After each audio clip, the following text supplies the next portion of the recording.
Bom dia a todos e a todas. Hoje nós vamos falar um pouquinho sobre as elites nordestinas. Essas elites que estão aí há várias décadas, não só no nosso Brasil, mas também pelo mundo inteiro espalhadas, e a qual nós temos carinhosamente chamado que o Nordeste é o nosso amor pelo sertão. Nós que somos nordestinos, que vivenciamos esse Nordeste tão belo, nós devemos demonstrar um pouquinho deste amor. Meu nome é Leonardo e juntamente com meus colegas eu vou apresentar um pouquinho sobre essas elites. Em especial vou apresentar o Nordeste por Tânia Barcelar. Ela que foi uma mulher guerreira, entregou inteiramente a sua vida em doação pelas elites, por esse Nordeste tão amado. E em primeira instância nós podemos ver que Tânia Barcelar ela fez uma lei, podemos dizer assim, na qual era uma lei sobre a economia. E em uma publicação em um jornal, ela falou o seguinte, que na primeira década do século XXI, esse século que nós estamos vivendo, o contexto econômico mundial abriu janelas de oportunidades ao Brasil, que associou o crescimento econômico ao avanço na política social. E de fato, o comércio econômico, essa influência econômica tem aberto várias oportunidades, principalmente para a política social, não só a política como nós conhecemos em si, no caso lá governador, presidente, também isso, mas há uma outra forma de política, como os meus colegas vão falar mais à frente, como o coronelismo e a força de poder, que tem sido abrangente cada dia mais e mais. Também ela vem nos falar que o Brasil e o Nordeste eles precisam discutir e contribuir novos caminhos. Esses caminhos seriam os caminhos da igualdade. Se nós formos pegar aí, por exemplo, o nosso Nordeste, ele tem cada vez mais ficado para trás em relação ao país. Mas se nós pudermos dividir, pegando ao nível Brasil, o Brasil em duas partes, nós vemos que a parte nordestina ela tem uma riqueza de forma agrária, enquanto a parte do sul, São Paulo, Rio de Janeiro, Espírito Santo, esses lugares assim, eles têm mais uma riqueza industrializada. Riqueza essa que tem sido cada vez mais cobiçada, mas que aos poucos tem sido deixada de lado. Se nós pegarmos o Nordeste, ele tem crescido mais e mais. Uma coisa bem interessante é que aos poucos nós vamos vivenciando um Brasil mais unificado. Não só o Brasil, mas o mundo todo ele está tentando vivenciar essa forma mais unificada. E nós podemos ver que o Nordeste em si ele está evoluindo aos poucos. Se nós pegarmos as pessoas mais nordestinas, por exemplo, Alagoas, Sergipe, essas pessoas antes, no começo, elas iam lá para o sul, para São Paulo, iam para o Rio de Janeiro, à procura de emprego. Mas agora já têm deixado tudo de lado e agora estão vivenciando dentro do seu próprio ambiente. Tantas pessoas que estavam vindo de fora, estavam indo do Nordeste para fora, agora estão ficando aqui no Nordeste mesmo, indo para as cidades mais desenvolvidas de sua própria região, para poder assim edificar mais e mais a sua própria região. Quantas vezes nós vemos pessoas que vêm aí para Salvador só à procura de emprego, e essas pessoas têm a oportunidade de ir para Rio de Janeiro, têm a oportunidade de ir para São Paulo, para o Rio Grande do Sul, mas elas estão começando a investir aqui em sua própria região. Podemos dizer que seu lugar de origem. E mais à frente, os meus colegas também vão aprofundando mais e mais isso. E uma outra coisa que Tânia Barcelar ela vem nos tratar é sobre o objetivo. Ele não é o de estimular um boom, mas de reorientar o debate sobre o desenvolvimento regional. Ou seja, o objetivo da economia nordestino ele não é de causar um estrago, como muitos pensam, mas sim de poder fazer uma reorganização, um debate de conciliação. Debate esse que faz com que o Nordeste possa se tornar mais unificado dos estados mais desenvolvidos e assim ele possa crescer. Quando eu falo Nordeste, quero falar em relação a todos os estados que pertencem a ele no Brasil e também todos os países espalhados pelo mundo que fazem parte dessa região nordestina, ou seja, essa região que é mais precária, menos desenvolvida, que aos pouquinhos está buscando esse desenvolvimento seu. Então, nós podemos ver aí, se nós pegarmos aos pouquinhos, não muito longe, voltarmos alguns anos atrás, nós vemos que a economia do Nordeste era muito baixa e aos poucos nós vamos vendo o seu crescimento. Crescimento esse que tem se desenvolvido mais e mais. Só que se nós formos pegar aí pela política, essa política tem sido um pouquinho controversa. Por isso que existe a lei Tânia Bacelar hoje, que é para tentar resolver essas controvérsias de poder e principalmente financeiro. Porque se nós pegarmos aí, muitas das vezes o Nordeste ele não é desenvolvido financeiramente por um motivo. O dinheiro chega, mas ele não é distribuído igualmente. Mas isso os nossos colegas vão tratar mais à frente, vão aprofundar direitinho cada detalhe.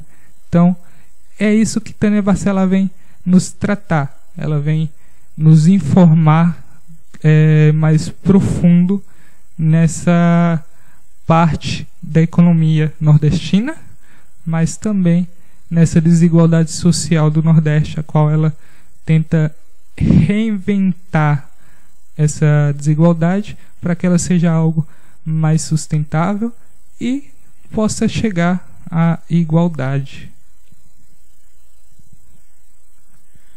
Bom dia a todos, eu sou o Jailton, irei dar continuidade a esta apresentação, a qual irei apresentar o subtema Nordeste, um quebra-cabeça feito de fome, elites e interesses. Essa minha apresentação estará sendo baseada através de uma reportagem do autor e historiador Durval Muniz de Albuquerque Júnior. Ele fala sobre as origens da região Nordeste, bem como a seca como arma das elites. Mas primeiro, quem é Durval Muniz de Albuquerque Júnior? Ele é um historiador, é uma referência nacional da área de identidade, gênero e subjetividades. Professor do curso de História da UFRN, conhece o Nordeste como poucos. Aliás, descobriu que a região localizada entre o norte e o leste do mapa é, na verdade, uma invenção da elite agrária brasileira. E dando continuidade, Nordeste, uma invenção das nossas elites. O historiador, ele relata que, através de consulta de documentação do século XIX e do século XX, percebeu que o conceito Nordeste não existia. A divisão era feita entre Sul e Norte. Segundo Durval, foi a partir da criação da Inspetoria Federal de Obras contra a Seca, quando no documento de fundação da Inspetoria se define a área da atuação e dá o nome dessa área de Nordeste. Segundo a pesquisa do historiador, o Nordeste, no início da sua história, era apenas um ponto colateral, uma área localizada entre o Norte e o Leste. Desta maneira, ele afirma que Gilberto Freire e os políticos e artistas, esses que tinham uma relação em volta dele, denominaram esse conceito com predominância de conteúdo político, estético, simbólico e também cultural.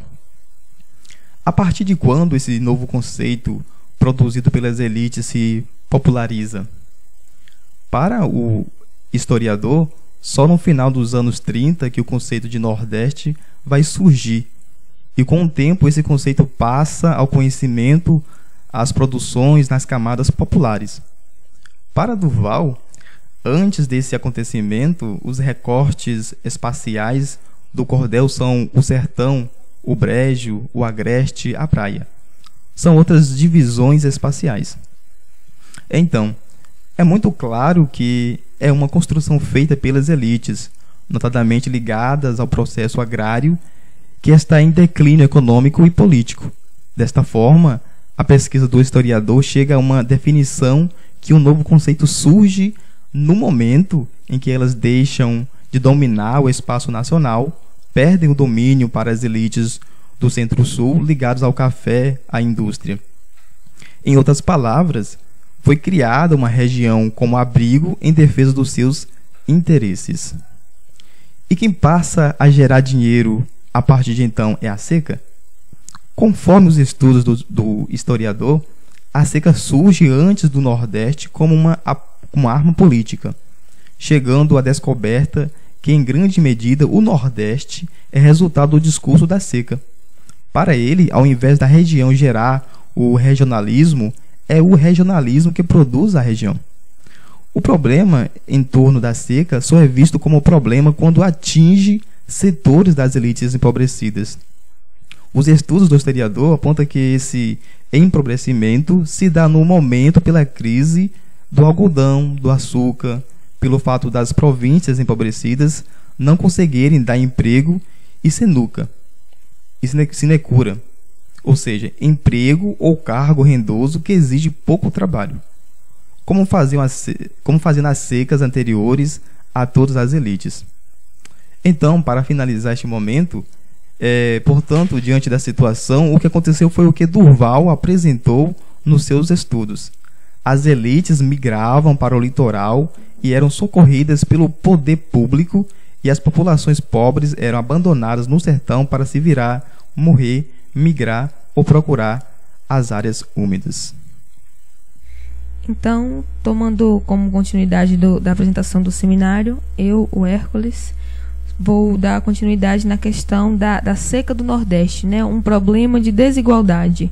Aí, como complemento, chuvas escassas é uma realidade natural no semiárido, mas especialistas apontam que a escassez de água para determinados setores da população é causado por modelo que privilegia as elites. É toda essa questão que a gente observa em todo o semiárido do Nordeste, né? Essa seca no semiárido nordestino, que de tempos em tempos mobiliza a atenção de quase todo o país, podemos dizer assim. Essa mobilização tem duas faces. Aí, segundo o professor José Jonas Duarte da Costa, ele que é um professor da Universidade Federal da Paraíba, uma delas, marcada pela ausência de chuvas, é uma face natural. A outra é uma sócio-histórica, que ele, de certa forma, considera muito mais grave e devastadora. O professor assegura que, ao contrário do que muita gente pensa, a região não tem sido esquecida pelo Estado brasileiro. Volumes considerados de dinheiro são sistematicamente enviados para promover o desenvolvimento desse semiárido. E existem inúmeras siglas de projetos e de empresas, né, que são envolvidas com a questão e que só vão aumentando. Entre elas aparecem a Adenox, Codevasf, a Chesf, BNB, Sudene, Prohidro, PAPP e entre outros. Aí é toda essa questão. O problema é que esse dinheiro não chega a quem mais precisa. É embolsado pela sua oligarquia econômica, né, a política local. Para piorar o quadro, os projetos públicos escolhidos não são adequados para aquela própria região. Aí esse professor é também doutor em História Econômica pela USP e mestre de Economia Rural pela Federal da Paraíba. Aí então, além de ensinar, ele atua como um pesquisador visitante do Instituto Nacional do Semiárido, a INSA. E na entrevista que ele faz, ele afirma que a região nordestina poderia ter um elevado grau de desenvolvimento se esses projetos fossem adequados, né? E os recursos não fossem embolsados pelas próprias oligarquias. Então, a gente pode observar que no ano de 2012 o semiárido enfrentou um dramático período de estiagem. E em recente artigo sobre essa região, ele atribuiu os problemas das políticas equivocadas nesse combate à seca. Ele disse que não se tratava apenas de equívocos, mas, sobretudo, de projetos políticos que serviam a interesses menores, né, de grupos econômicos dominantes, de características oligárquicas ou empresariais. Aí esses tais grupos sempre se beneficiaram de modelos economicamente concentradores e de certa forma, socialmente excludentes. Aí ele fala que essa questão é uma questão chave. Os projetos e políticas públicas, além de equivocadas, obedecem a interesses privados, minoritários, né? Excludentes, apenas para aquela parte, aqueles interesses próprios, não é? Então, a gente pode observar também a questão do desenvolvimento econômico do Nordeste, né? Tomando a história da Sudene, aquela sigla daquela instituição que ajudava essa questão. Aí a gente volta um pouco para uma questão um pouco antiga do golpe, né? Até aquele golpe de março de 1964, quando um grupo por Celso Fortunado que se formou, né? Aquela superintendência seguia a lógica de trazer investimentos e democratizar aquele acesso à terra e à água por meio daquela reforma agrária. E depois de Furtado esquecer a reforma e, consequentemente, a democratização da terra e da água. Foi toda essa questão de vermos a questão dos recursos, não é a questão apenas dos interesses próprios. Então, de certa forma, a gente pode fazer aquela pergunta, né? Então, os recursos públicos não chegam à população mais necessitada? Não chegam, infelizmente. Numa sociedade desigual como a nossa, eles beneficiam os mais poderosos, né? Em praticamente todos os projetos que são aceitos, que são aprovados. Aí, então, a gente pode observar, mas essa questão é uma questão antiga. A gente pode perguntar para si mesmo se isso ocorre atualmente. A gente está falando, basicamente, de uma realidade de hoje.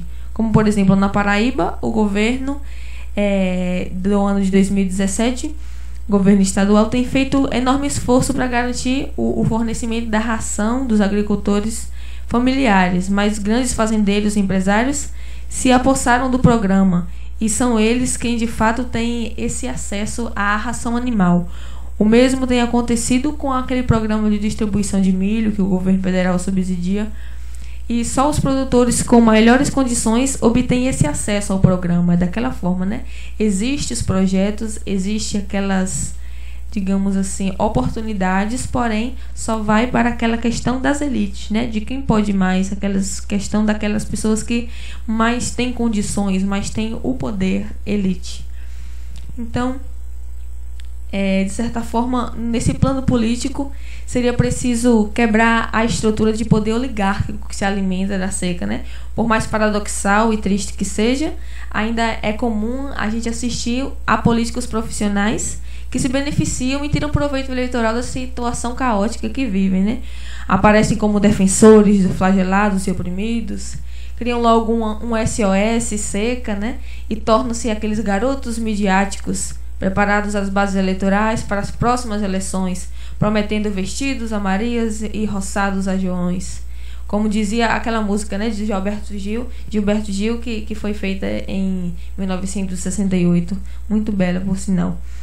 Então a gente pode observar, mas diante de tudo isso, como podemos romper esse círculo, não é?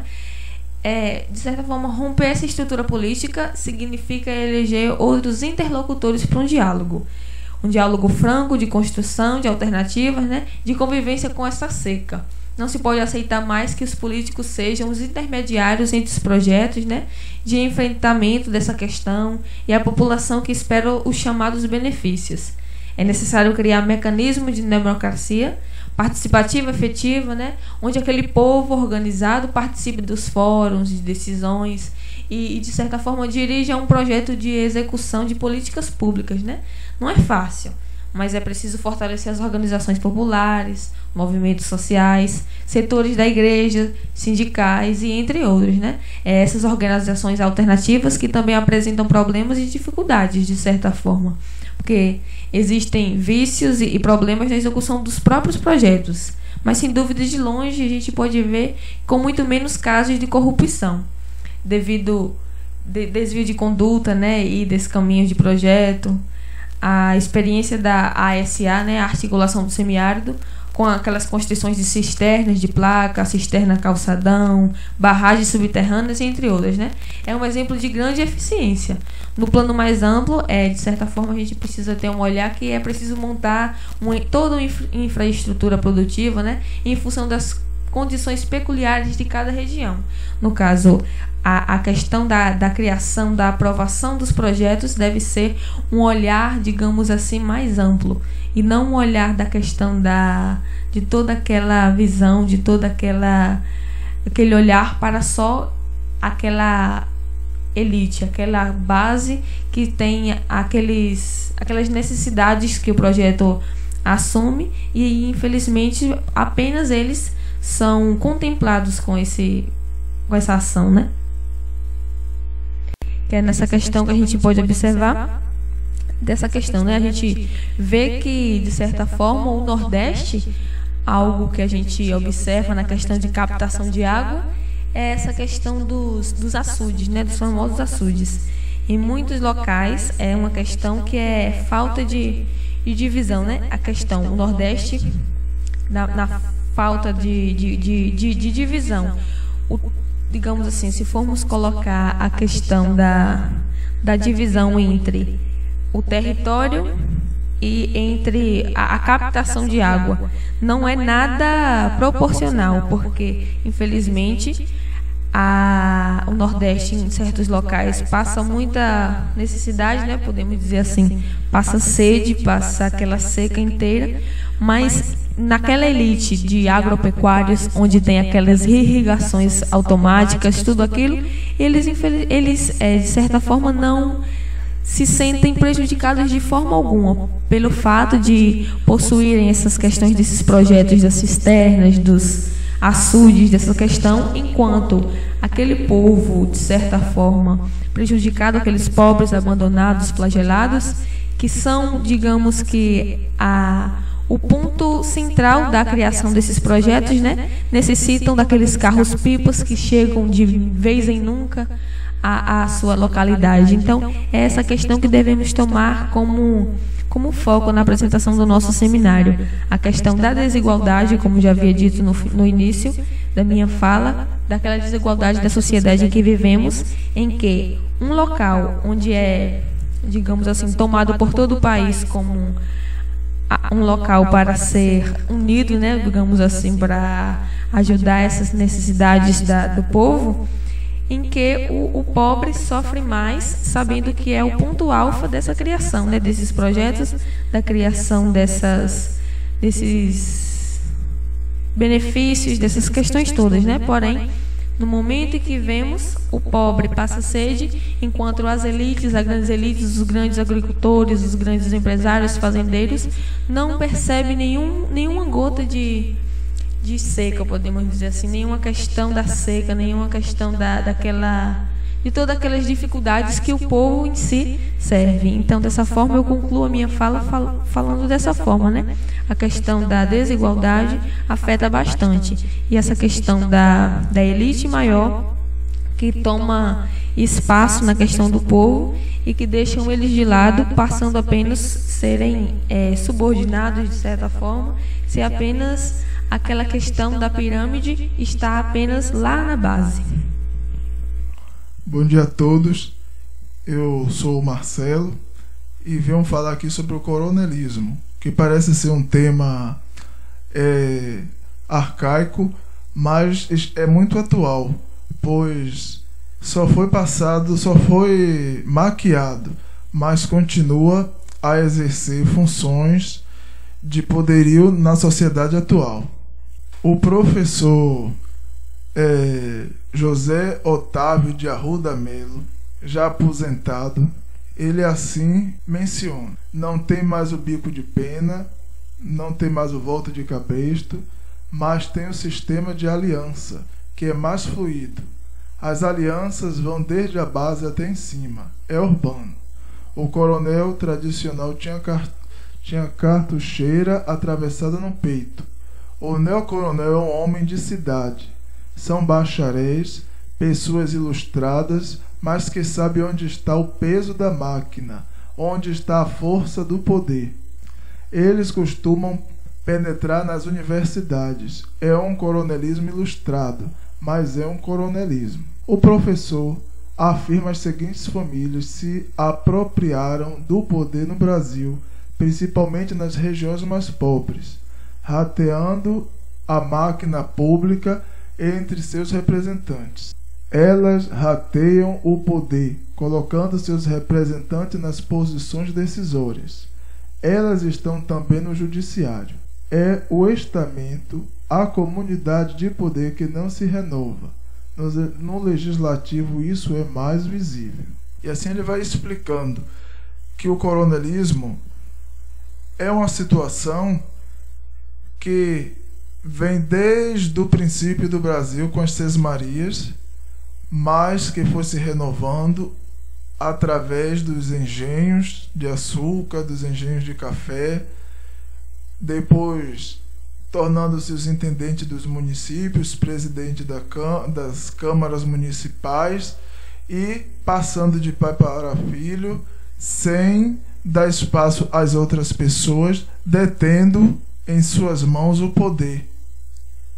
Também compravam os seus títulos, né, coronéis, capitães, e deste modo eles iam tornando as pessoas mais pobres, fazendo deles seus empregados, pagando pouco e forçando a votar nos seus candidatos, que eram sempre os mesmos, né? Sempre os que lhe favoreciam e que iam, de qualquer forma, deixá-los no poder.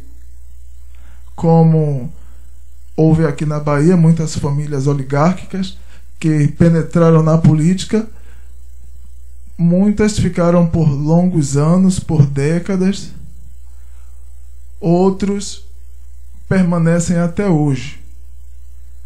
Também no Recôncavo Baiano, na Chapada Diamantina, tendo como um grande coronel da região, dominador, os Matos, que dou por exemplo Horácio Matos, né, que foi assassinado aqui em Salvador por questões políticas, conflito entre famílias também. Então o coronelismo, que hoje é disfarçado, está na mão dos nossos governantes. Na mão dos nossos governantes, que detêm sobre si o poder e o apadrinhamento, né? A troca de favores, que faz com que eles sempre tenham cargos públicos. Compre os votos, dando uma dentadura, um botijão de gás, e perpetuando a sua vida no poder público, sem abrir espaço para outras pessoas, sem haver mudanças nas gestões públicas. E desta forma vai levando apenas benefícios para si, ou para o que lhe interessa. As pessoas que são seus apadrinhados, levando emprego e desenvolvimento para os lugares que lhe convém, que lhe foram favorecidos, como votos ou algo assim. Não olham para toda a sociedade, para toda a comunidade do mesmo jeito.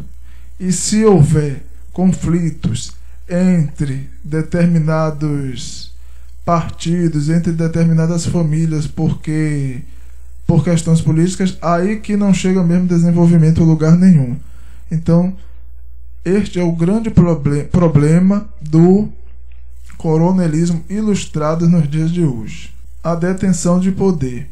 Com esses apadrinhamentos, também dando emprego às pessoas que foram votados, que votaram nessas pessoas que estão na gestão pública, as pessoas que lhe interessam, eles vão detendo o poder, colocando em cargos públicos aquelas pessoas que pensam que não lhe trairão, aquelas pessoas que sempre vão trabalhar a seu favor, para que mantenha este poder. Com este poder, eles tanto maltratam ou perseguem a oposição, como favorece aqueles que são do seu agrado. Uns cheios de benefício, outros na miséria, precisando de trabalho, às vezes até mendigando. O nepotismo existe em diversas prefeituras do Brasil, principalmente no Nordeste, porque é uma situação que a família toda é envolvida no poder daquela região. A palavra nepotismo vem do latim nepos e significa sobrinho. O termo fazia referência às regalias que tinham os sobrinhos e netos dos papas e bispos da igreja no passado. Hoje, nepotismo é quando um agente público usa de sua posição de poder para nomear, contratar ou favorecer um ou mais parentes. Quando um agente público nomeia um familiar de até 3º grau de parentesco, considera-se um ato de nepotismo direto. Quando políticos nomeiam parentes um dos outros para se beneficiarem, ocorre o que se chama de nepotismo cruzado. Um exemplo é quando um agente público beneficia um indivíduo específico com um cargo público.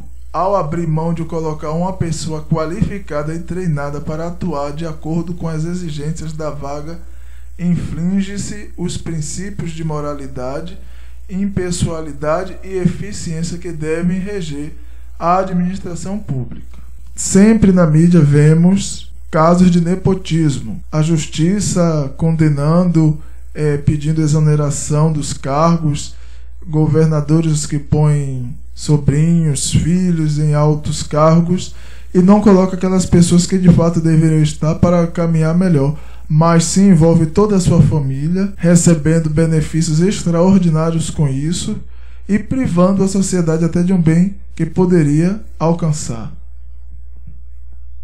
Bom, eu sou responsável também por falar das oligarquias no Nordeste. Porém, muitas das coisas que eu iria falar, o Hércules já falou, né, na parte dele. Então, o Leonardo vai colocar aí pra gente já nas possibilidades de novas soluções aí no slide. Eu não sei bem como dizer isso, né? O IFOCES, que a sigla é IFOCS, que virou DNOCS, atuou na perspectiva de uma solução hidráulica para a seca. Ele construiu uma infraestrutura de açudes e barragens que deu origem à região um razoável suporte hídrico. Porém, desmentindo o paradigma da solução hidráulica, nos anos 80, lá atrás, quando o semiárido já dispunha de todos os mananciais que dispõe hoje, veio a crise da cotinocultura, que, articulada com a crise econômica dos anos 80 e as secas, provocou o maior fluxo migratório da história. Cerca de 5 milhões de sertanejos deixaram os sertões secos do Brasil.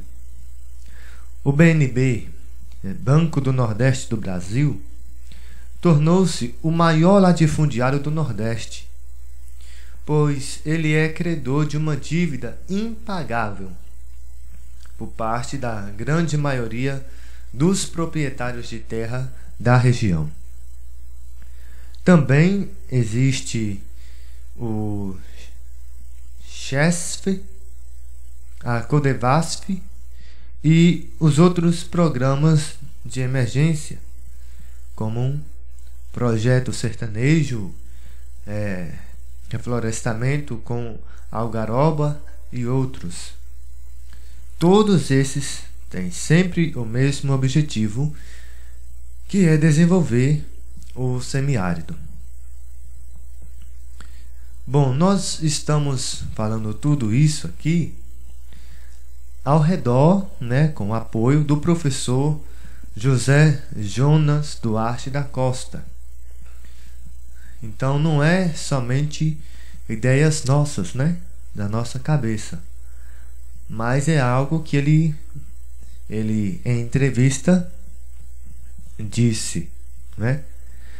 Então, para finalizar minha parte, o Leonardo vai passar de novo o slide aí, e vocês também podem acompanhar. Para finalizar, ele vai dizer assim, que o problema é que todos se baseiam em modelos importados, que não levam em conta as potencialidades da região, como infelizmente é o que mais acontece no país, né? Os nossos governantes e até mesmo nós, muitas vezes, sempre pegamos ideias dos outros países, até mesmo trazemos para o Brasil indústrias e marcas de fora, mas poucas vezes ou quase nunca nós criamos algo que seja realmente do nosso país, que tenha realmente a marca do Brasil, a cara do brasileiro. E quando tem, isso não é valorizado por nós mesmos, né? Esse é o problema do nosso país. Ele não cria, quando cria, não valoriza.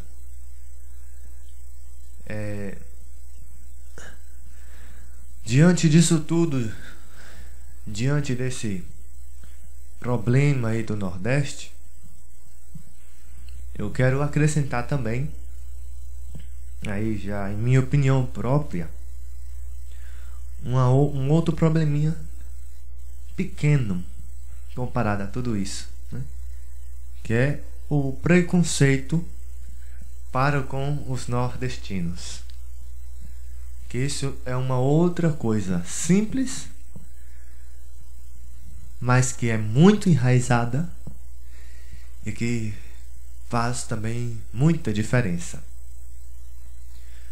Diante de uma realidade hoje em que o vitimismo é exacerbado, nós podemos dizer que enquanto muitos se utilizam de questões sociais para enfatizarem muito algo que não fosse tão necessário assim, né, usando essa causa para se colocar como vítima, por outro lado, tem causas que poderiam ser realmente olhadas, investigadas e não são, como é o preconceito para com os nordestinos. E isso daí já mostra de forma bem simples a nossa própria incapacidade, falo nossa, referindo ao Brasil, de olhar para o povo do Nordeste com um olhar diferenciado. O povo do Nordeste, como já foi falado, não é um povo encostado, preguiçoso, incapacitado. É, na verdade, um povo não valorizado, um povo esquecido e que muitas vezes obteve os seus direitos usurpados. Até quando isso vai continuar, eu não sei. Mas o que eu sei é que enquanto ficarmos com os braços cruzados, fingindo que não está acontecendo nada, isso nunca vai acabar. Bom, então essa é a minha parte. Para terminar, quero só apenas me apresentar, né? Sou Marcos e vamos agora finalizar a nossa apresentação. Muito bem, então chegamos à parte conclusiva do nosso trabalho, onde vamos pontuar exatamente algumas resoluções, pontos de convergência e divergências do que seria exatamente essas elites nordestinas, partindo do ponto de que, na verdade, nós estamos num movimento onde precisamos sair das políticas governamentais, aquelas que beneficiam uma minoria, para uma resolução, uma solução às políticas públicas. E aqui, automaticamente, nós vamos trabalhar de maneira significativa nas resoluções desse trabalho, exatamente as elites nordestinas como uma instrumentalização do Nordeste. Como vocês puderam perceber em todo o trabalho, é possível nós visualizarmos exatamente essa característica das estruturas nordestinas enquanto uma instrumentalização do Nordeste. E assim a gente percebe como é que ela de fato instrumentaliza o Nordeste. Como característica básica desse modelo de instrumentalização do Nordeste, nós temos as elites nordestinas sob 3 pontos centrais que aqui foram trabalhados em nosso trabalho.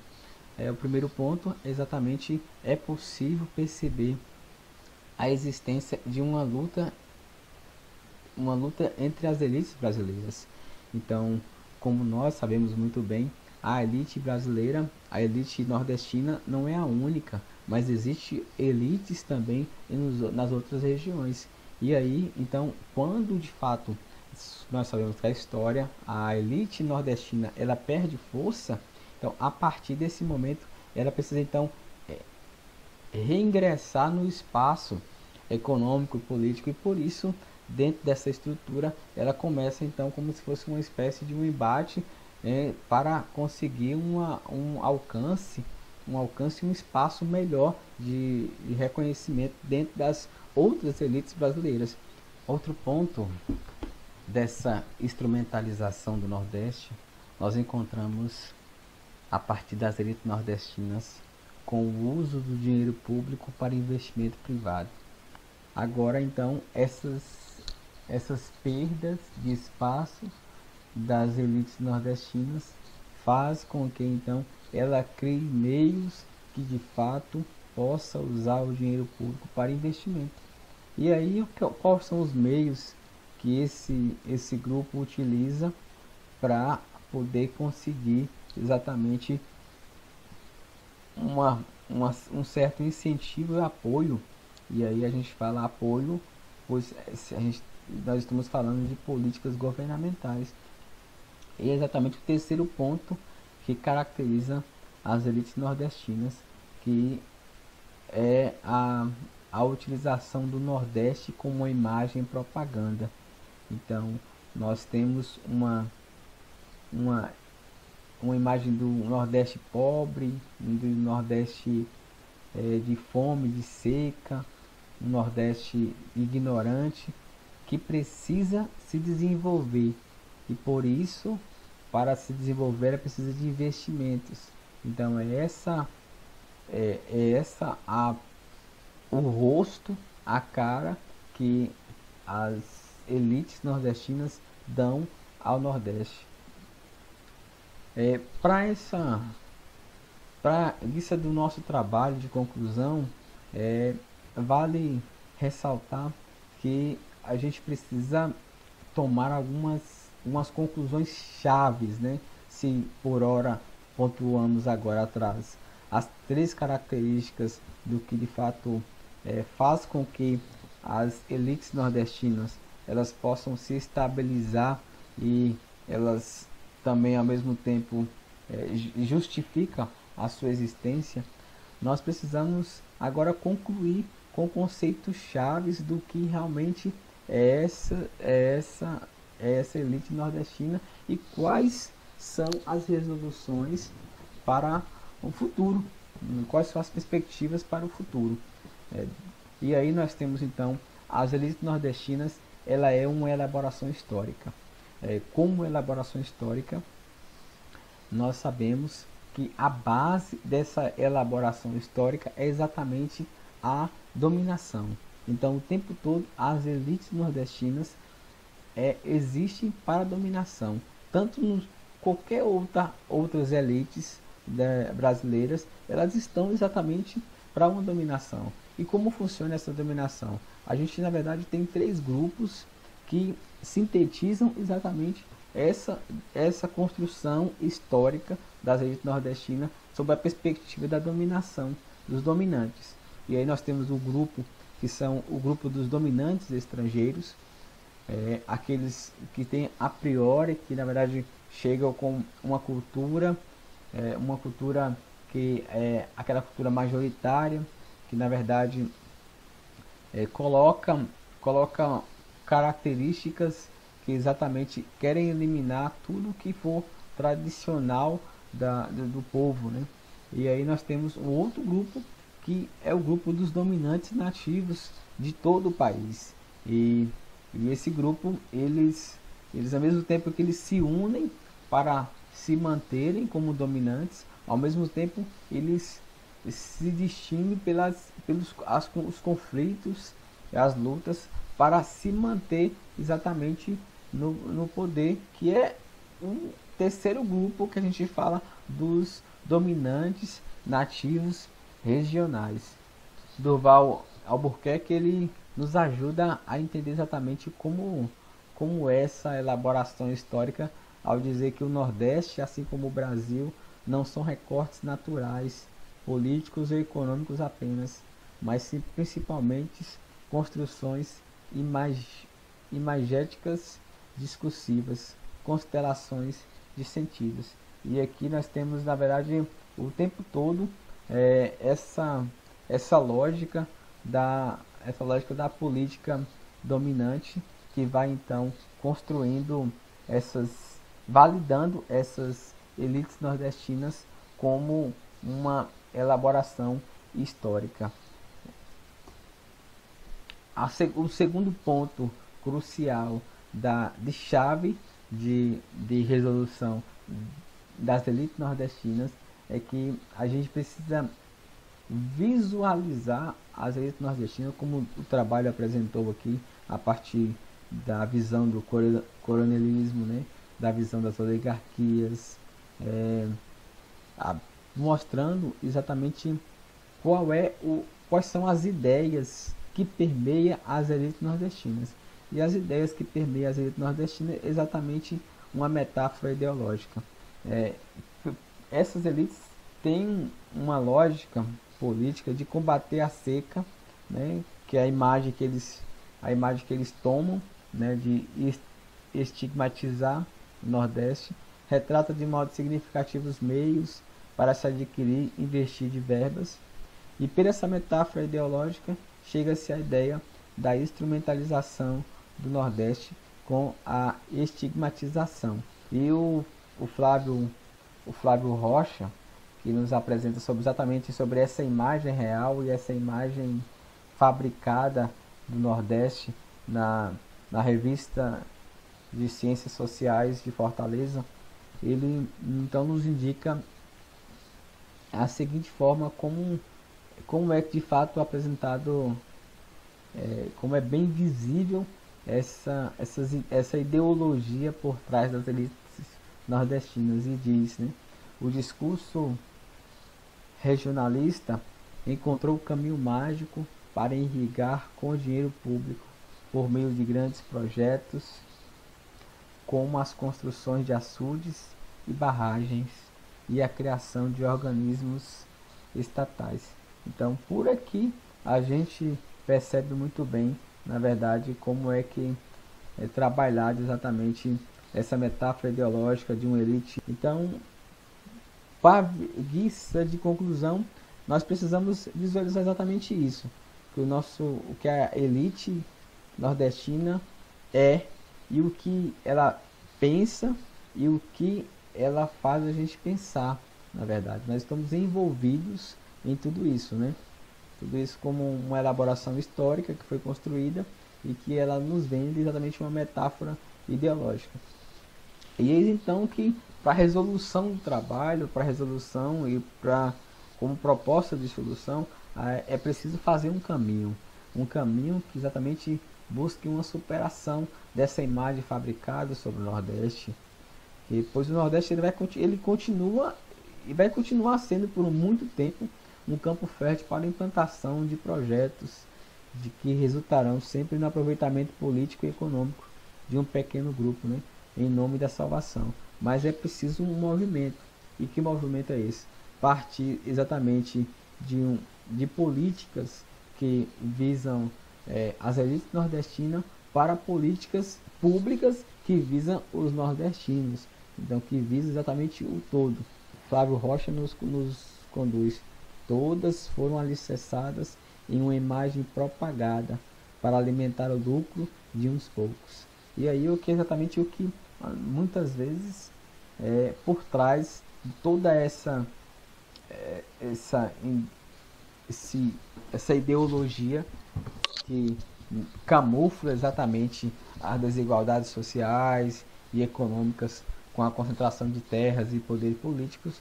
Eles camuflam exatamente o que realmente eles trabalham, o que visam, que é exatamente alimentar o lucro de uns poucos, né?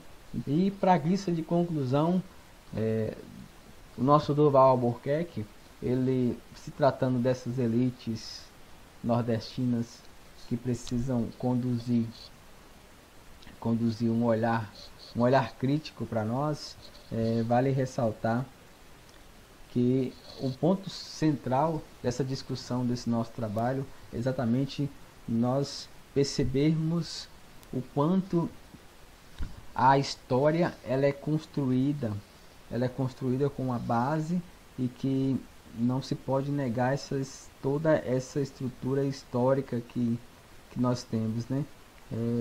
Que a partir disso também nós devemos visualizar como ponto importantíssimo como deve ser feita a formação crítica da própria história nordestina, em especial na educação, né?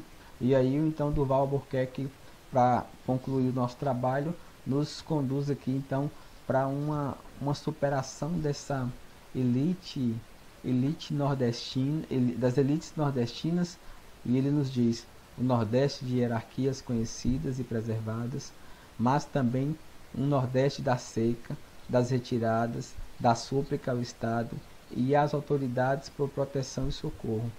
Nós temos sim um lugar que quer conquistar um lugar para a sua cultura em nível nacional, que quer mostrar para o governo e para os do Sul que existe, que tem valor, que é viável o espaço da cultura brasileira contra as estrangeirices do Sul. Então, assim agradecemos a todos por participar do nosso trabalho, e que nós possamos de fato nos despertar esse nosso olhar para o Nordeste, para uma superação total de políticas meramente governamentais restritas a determinados grupos, a determinadas ideologias, e um olhar mais atento ao Nordeste, ao nosso belo e querido Nordeste.